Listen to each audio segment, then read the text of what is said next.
رحم الله من يقرأ سورة الفاتحة. بسم الله الرحمن الرحيم. الحمد لله رب العالمين الرحمن الرحيم مالك يوم الدين إياك نعبد وإياك نستعين اهدنا الصراط الذين أنعمت عليهم غير المغضوب عليهم ولا الضالين. أعوذ بالله من الشيطان الرجيم. بسم الله الرحمن الرحيم. الحمد لله الذي قصرت عن رؤيته أبصار الناظرين وعجزت عن نعته أوهام الواصفين. الحمد لله رب العالمين. الصلاة والسلام على أشرف الأنبياء والمرسلين خاتم النبيين وبالقاسم محمد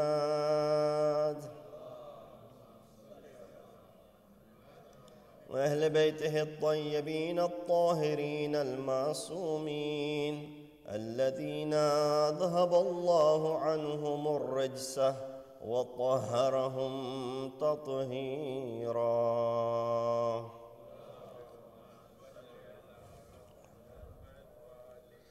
أما بعد، فقد قال الإمام الحسن العسكري عليه الصلاة والسلام: علامات المؤمن خمس: صلاة الخمسين، وزيارة الأربعين، وتعفير الجبين، والتختم باليمين، والجهر ببسم الله الرحمن الرحيم. صلى الله عليه محمد وآله. Assalamu alaikum wa rahmatullahi wa barakatuhu. This is the last of this series of majalis. Focus up until this point in the first 4 majalis had been around Quran. The discussions were primarily in reference to that verse from chapter number 68, the first 4 ayat. And for today, it being the day of Jahdum or Arba'een, 40th day after the martyrdom of Sayyid al-Shuhada, Imam Hussein ibn Ali, alayhim as-salatu was-salam. Muhammad. I recited this famous hadith from our 11th Imam, in which Imam is counting 5 signs of a mu'min, where Imam begins by saying that alamatul mu'mini khams, or khisalul mu'mini khams, that there are 5 signs of a mu'min. Bear in mind that you might find many other hadiths similar, which will go ahead and give you the numbers like 5 or 6 or 3 or something like that. And therefore, do not contradict saying that, well, that hadith says those are the signs. Imam is not restricting the signs. He's just saying that these are 5 signs of a mu'min. And it's a possibility that there may be more signs of a mu'min. Whereas we look at Quran, there are many verses which talk about the concept of innamal mu'minun, for example, are these. Mu'min is only the one, aminu billah wa rasulihi thumma lam yartabu. Mu'min is this, mu'min is this. There's so many other signs that are mentioned in Quran. Therefore, there's a book which has been compiled by Ayatollah Mishkini called Mawa'idul Adadiyya. What he did in this book, he collected hadiths based on numbers. And therefore, you'll find this hadith in that book as well, where he counts and says the alamat and the signs of mu'min are 5. And Imam begins by mentioning that the first and the foremost sign of a mu'min is that he or she performs 51 rak'at in their daily routine, day and night. Number 2, Imam said, was ziyaratul arba'een. Another sign of a mu'min is to perform the ziyarat of arba'een. Now, whether the ziyarat is in person of Abu Abdullah or from far distance by reciting this ziyarat that we have manqul. Number 3, Imam said, وَالتَّعَفِيرُ الْجَبِينَ, that another sign of a mu'min is that he places his forehead on the dust, on the earth. And number 4, he said, what loud. Obviously, our discussion is only going to be surrounding the khisal or the khaslat number 2, which is ziyaratul arba'in, it being the day of the 40th of the martyrdom of Imam Hussein.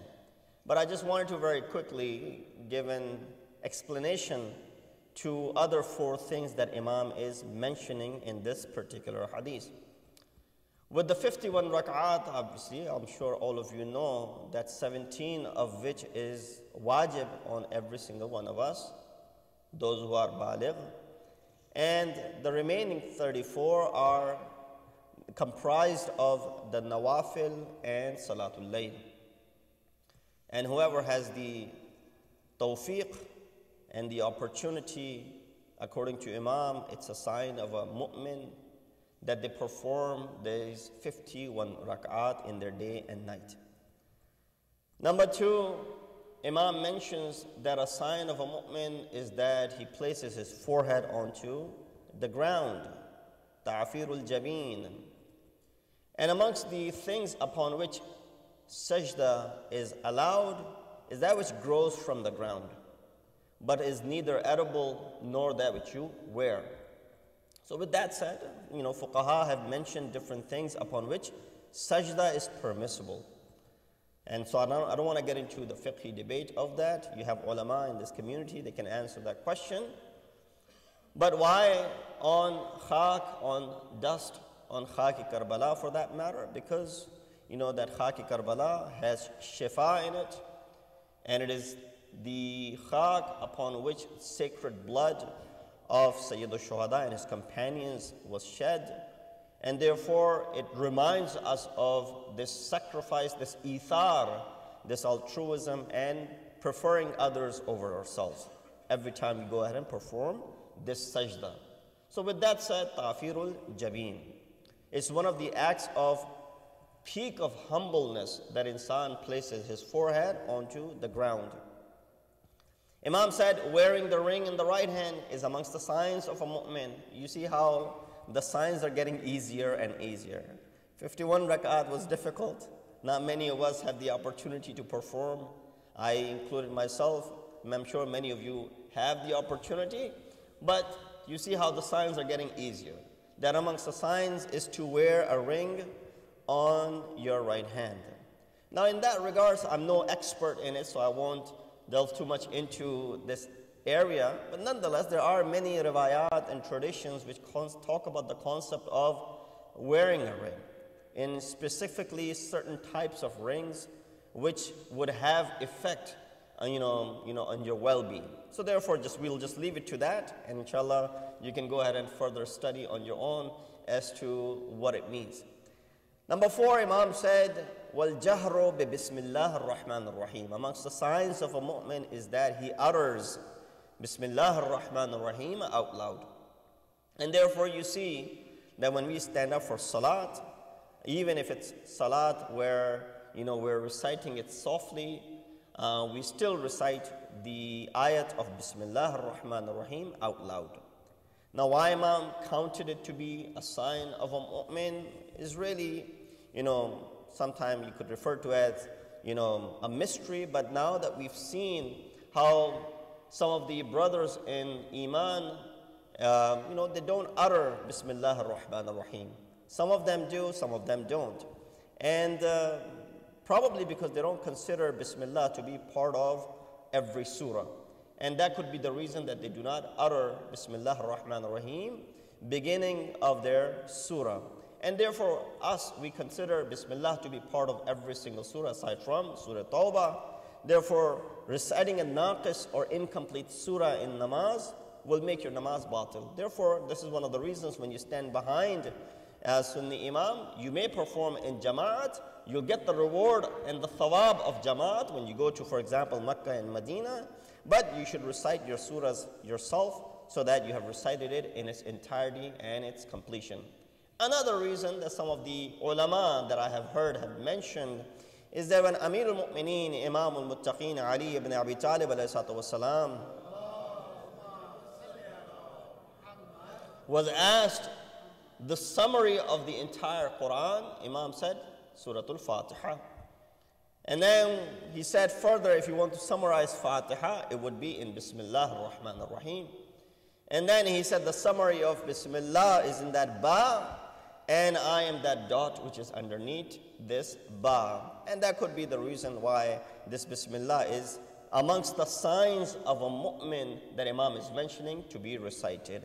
And lastly, but not least, Imam said, Ziyaratul Arba'een. One of the signs of a mu'min is to recite this ziyarat of Imam Hussein Sayyid al-Shuhada on the 40th day of his martyrdom. With that said, did you notice that how none of these things are amongst the wajibat? You could place your forehead on anything other than khak, that which is allowed. Sajda would be fine. You may choose to wear or not wear a ring. For the first 4 nights, I did not wear a ring. I wore one tonight because I was giving an example. Or you may recite Bismillah out loud, or you may not recite Bismillah as long as you are reciting Bismillah ar-Rahman ar-Rahim. Or you may perform 51 rak'at, or you may not perform 51 rak'at. You can just do 17 and you have fulfilled your wajib. You may perform the ziyarat of Sayyid al-Shuhada, or you may not. As many of us did not get this opportunity this year, but with the ziyarat that we recited from far distance, many may not have recited that either. But it's no haram. It's not hard. There's no haram in it that you recited it or not.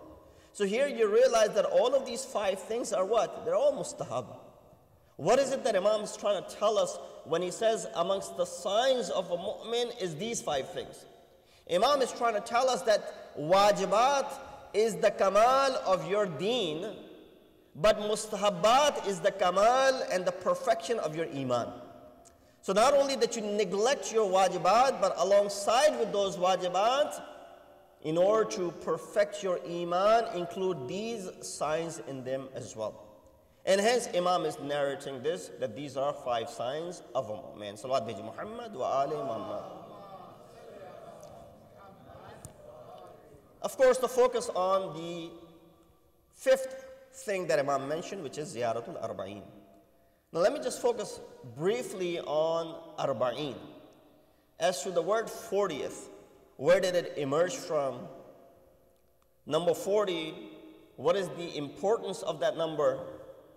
And why is it that we don't commemorate the 40th of any of the Ma'asumeen, only of Sayyid al-Shuhada? And why is it that we commemorate the 40th of our own deceased? Usually when there's a death in a community, you're invited for the Soyam Majlis, then you're invited for the Arba'een or the 40th day of the Wafat, and the annual Majlis that is held in regards to the passing away of that individual. But we did not see that in the lives of Ma'asumeen, that when any Ma'asum after Imam Hussein or before Imam Hussein passed away, that they commemorated the 40th of Imam, or they commemorated the 3rd day after the wafat of Imam. Yeah, there are riwayat to provide for the family of the deceased for the first 3 days, because they're in the state of shock. The last thing that is expected from them is to go ahead and prepare food for themselves. So it is, mustahab for the others to go ahead and provide for them for at least first 3 days. But no, there really isn't in my, limited mutali'ah anything that would allude to the fact that you have to, that Ma'asumeen perform the 40th or the jahlum of anyone else, or anyone after, for example, Imam Hussein. Or even for that matter, the 40th of Imam Hussein was performed by other Ma'asumeen. Yeah, this riwayat came about when we famously stress and we hear, and it was also recited by the young speaker just before me, that one of the companions of Rasulullah, Jabir ibn Abdullah al-Ansari, he makes his way to Karbala on the 40th day after the martyrdom of Imam Hussein. Now, if it was the same year or the year later, that is not our debate. But nonetheless, he made it to the grave of Imam Hussein, or the place of his martyrdom, after the 40 days had passed, and he performed the ziyarat of Imam Hussein. And it is also mentioned coincidentally that the Ahlul Bayt, Ahl Haram, after they have been, they were released from Sham, they went past Karbala and they arrived on the same day as Jabir did, which was the 40th day after the wafat, or after the shahadat of Imam Hussein. Which also is debatable, because some people say, was it the same year or was it a year later? Now some riwayat mention it was the same year. Some people may have a hard time believing in it, because they will think that, we've always heard that Ahlul Bayt remain in the captivity for an entire year. And they faced the su'ubat and the difficulty for an entire year. So how is it possible that they were released the same year? Or if they were released the same year, how is it possible for them to make it back to Karbala, within the time, for example, to be the 40th of Imam Hussein? Now, all these are debates and discussions for another day, another time, but it is all possible, because it does not diminish anything from the musibat of Ahlul Bayt if they remain in the captivity of Yazid for one day or for an entire year. For them to be in captivity, that itself is a turmoil, that itself is a calamity, that itself is a musibah, let alone for one day, for 1 week, for 40 days, or for an entire year. Doesn't make any difference. And therefore, with that said, it is quite possible that we famously hear that they made themselves, they arrived in Sham on the first of, for example, Safar. Because after the Shahadat, they arrived in Kufa on the very next day, the 11th of Muharram al-Haram. And then they stayed in Kufa for about a week before they were rushed towards Sham. And it took them about 10 days or 12 days to arrive in Sham. And by then, it was the beginning of the month of Safar. They arrived in the month of Safar, and they did not remain in Sham for more than, few days, 5 or 6 days, and they were released. Those who believe in this theory that they were released right away, they say that the very first encounter Yazid had with Ahlul Bayt, it's the encounter in which Yazid said that, may Allah curse Ibn Marjana.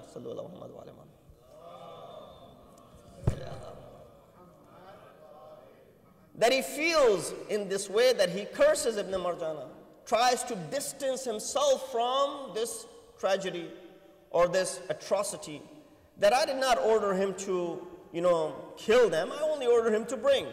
But nonetheless, so much was said and so much uprising took place in his court that he was forced into letting them go. And so what was it? That his wife, herself, is the one who's raising the voice. There were some ashab who raised their protest in the court of Yazid.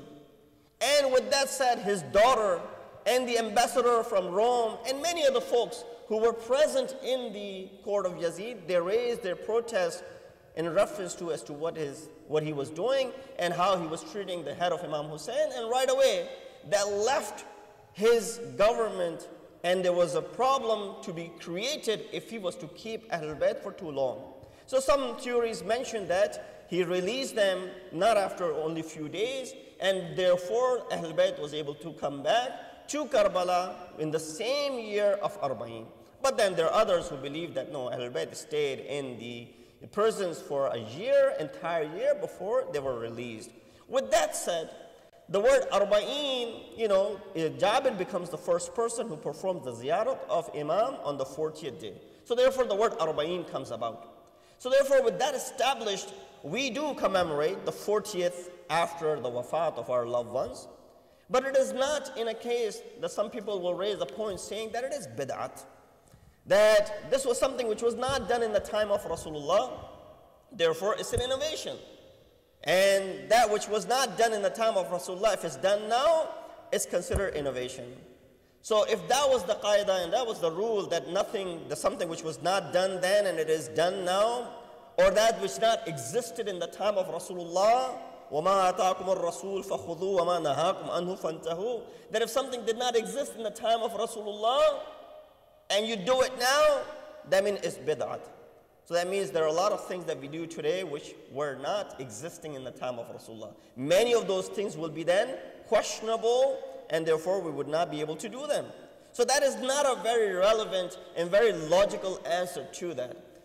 Our own wujud will become the matter of bid'at because we did not exist in the time of Rasulullah for that matter. But nonetheless, bid'at is considered to be something that you make it to be part of deen and shariat.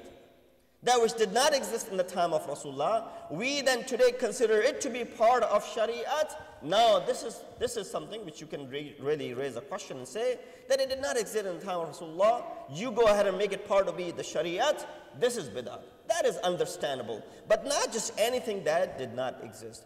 And therefore there are other questions that are raised that if a person weeps over a mayyat, a deceased, it increases in the adhab of the mayyat. And many such ahadith that exist. You look at the fact that two books, one is Mustadrak as-Sahihain, Hakim Nishapuri, second Majma' al-Zawaid, Haythami. Both of them narrate this story. And the story in regards to weeping.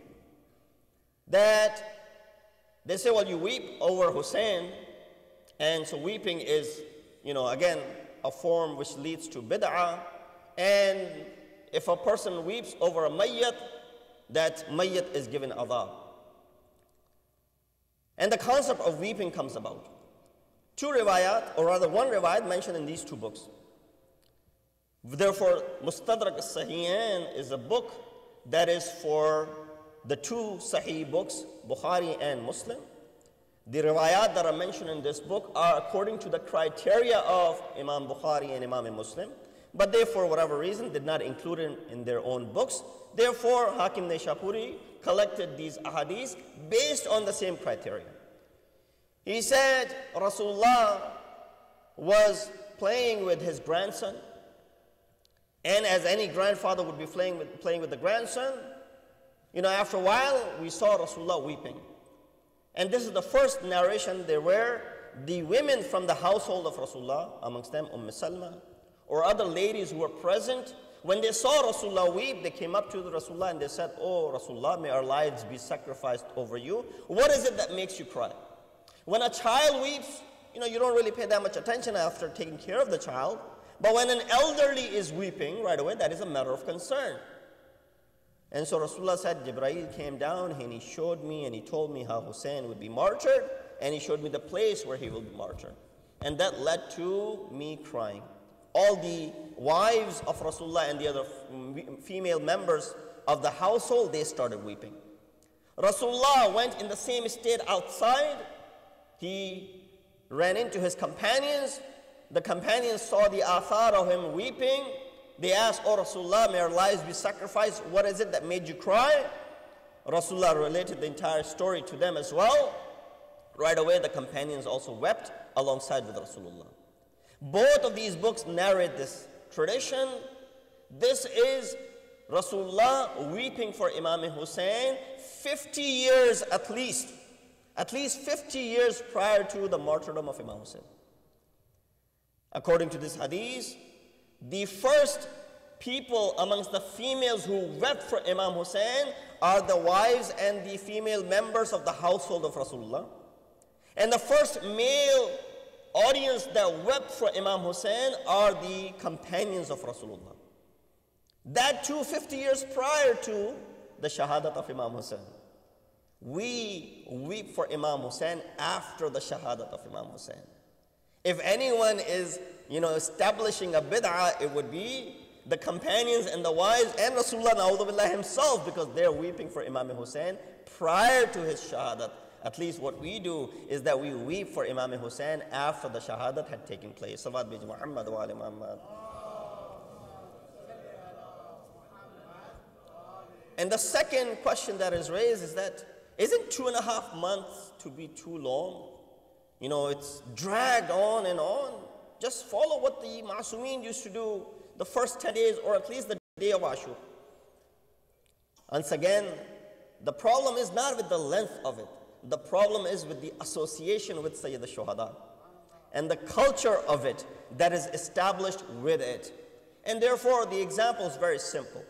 Which death is more severe, the one that is caused naturally or the one which is through martyrdom?